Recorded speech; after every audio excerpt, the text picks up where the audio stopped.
കോഴിക്കോട് കുണ്ടായിത്തോട് മകന്റെ മർദ്ദനമേറ്റ് ചികിത്സയിലായിരുന്ന പിതാവ് മരിച്ചു. കുണ്ടായിത്തോട് സ്വദേശി ഗിരീഷാണ് മരിച്ചത്. കഴിഞ്ഞ ബുധനാഴ്ച രാത്രിയാണ് ഗിരീഷിനെ മകൻ സനൽ മർദ്ദിച്ചത്. അഭിജിത്ത് മുഴക്കുന്ന വിവരങ്ങൾ നൽകും കോഴിക്കോട് നിന്ന്. അഭിജിത്ത്, എന്താണ് അവിടെ സംഭവിച്ചത്? ഈ മകനെ പോലീസ് കസ്റ്റഡിയിലെടുത്തിട്ടുണ്ടോ?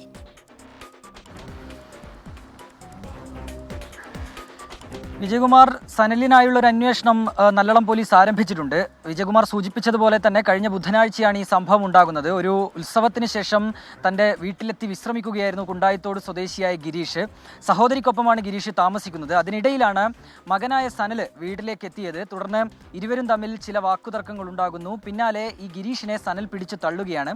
ഇതിൻ്റെ ആഘാതത്തിൽ പുറകിലേക്ക് തലയടിച്ച് ഗിരീഷ് വീണു. അങ്ങനെ ഗിരീഷിന് പരിക്ക് പറ്റുകയും തുടർന്ന് കോഴിക്കോട് മെഡിക്കൽ കോളേജ് ആശുപത്രിയിൽ പ്രവേശിപ്പിക്കുകയുമായിരുന്നു. ഇന്ന് രാവിലെയോടുകൂടിയാണ് ഗിരീഷിന്റെ മരണം സ്ഥിരീകരിക്കുന്നത്. തലയ്ക്ക് വലിയ രീതിയിൽ പരിക്ക് പറ്റിയിട്ടുണ്ട് എന്നാണ് നമ്മൾ മനസ്സിലാക്കുന്നത്. ഏതായാലും ചില കുടുംബ പ്രശ്നങ്ങളാണ് ഇങ്ങനെ ഈ അച്ഛനും മകനും തമ്മിൽ ഒരു വാക്കുതർക്കം ഉണ്ടായതും പിന്നീട് ഈ ഗിരീഷിനെ മർദ്ദിക്കാൻ സനൽ തയ്യാറായതിന് കാരണം എന്നൊക്കെയാണ് ഇപ്പോൾ പോലീസ് നൽകുന്ന വിവരം. ഏതായാലും ഇവിടെ പോസ്റ്റ്മോർട്ടം നടപടികൾ കോഴിക്കോട് മെഡിക്കൽ കോളേജ് ആശുപത്രിയിൽ ആരംഭിച്ചിട്ടുണ്ട്. ഒപ്പം തന്നെ ഈ മകൻ സനലിനായുള്ള അന്വേഷണം നല്ലളം പോലീസ് ഊർജിതമാക്കിയിട്ടുമുണ്ട്. വിജയകുമാർ.